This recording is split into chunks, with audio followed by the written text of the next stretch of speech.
everyone, my name is SYEDA HUSSAIN and currently I'm enrolled at Tsinghua University's Zijing College, which is the first all-English undergraduate international college here at Tsinghua. Founded in 1911, Tsinghua University is widely recognized among the world's elite universities.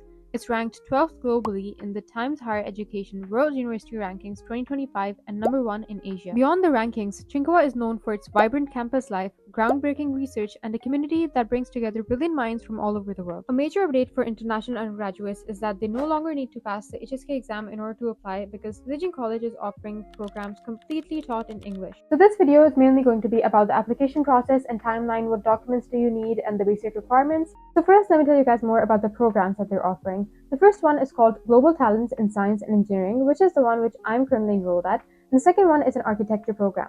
Fun fact about the engineering program is that it's an interdisciplinary program and you can choose from a variety of disciplines. The first one is Information Science and Technology, then they also have Civil Engineering and Mechanical Engineering. So now let's talk about the application timeline. The application period begins on 30th September 2025, which means it has already started and you can apply right now. And it's going to end on February 28th, 2026 at 5 p.m. Beijing time. After that, you're going to be informed about your integrated test via your email. The results are going to come out in early May 2026. So the first step is to create an account in the online application system. And the second step is to complete the application form, which basically involves filling out your biographical information, educational background, extracurriculars, and stuff like that.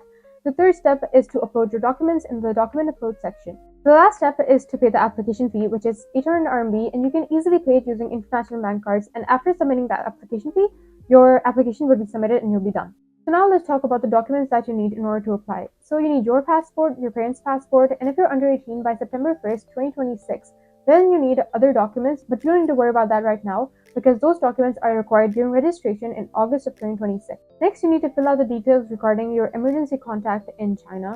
So it can be your family friend, it can be your relatives, or someone who you know who lives in China who can be contacted in case of emergencies. Next, you need to add your extracurriculars, any special talents or skills that you have, or if you've won any award. It can be anything if you play an instrument, or if you excel at some sport, or any other thing that you've done which is noteworthy. Next is the English language proficiency section, which is a very important part of your application. You need to submit a proof of your English language proficiency.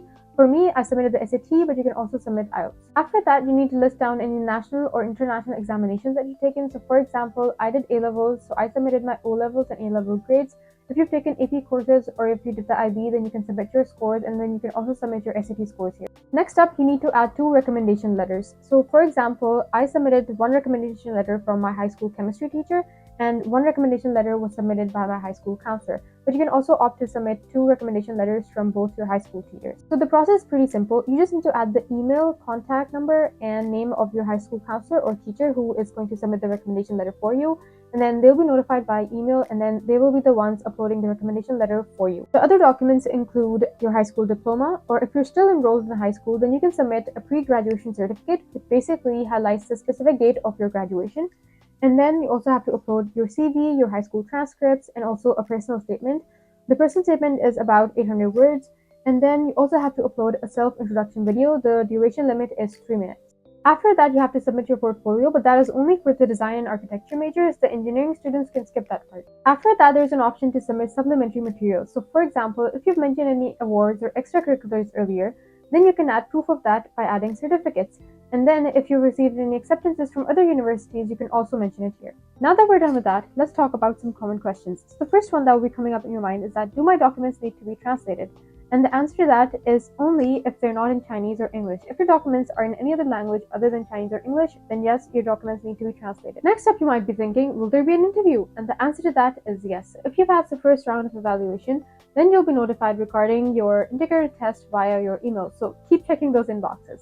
So there are going to be 2 parts to the integrated test. The first half is going to be like an interview, and in the second half, you'll be asked to answer a few math questions. Another frequently asked question would be regarding the expenses. So the tuition fee over here is 100,000 RMB, which means 50,000 RMB per semester. And the insurance is 800 RMB, and I've already told you guys about the application fee, which is also 800 RMB. The good news for you guys is that Zijing College is a residential college, and every student will be guaranteed a room on campus. Currently, we're living in student apartment building 6, which is also called the Asian Youth Center, which was recently renovated. And every floor has a laundry area, study rooms, and a common living space for the students. And each room is a triple room for which we pay 30 RMB per day. So that was it from this video, and I'll be making another video regarding scholarships, life at Tsinghua, and the residential life here. So stay tuned for that.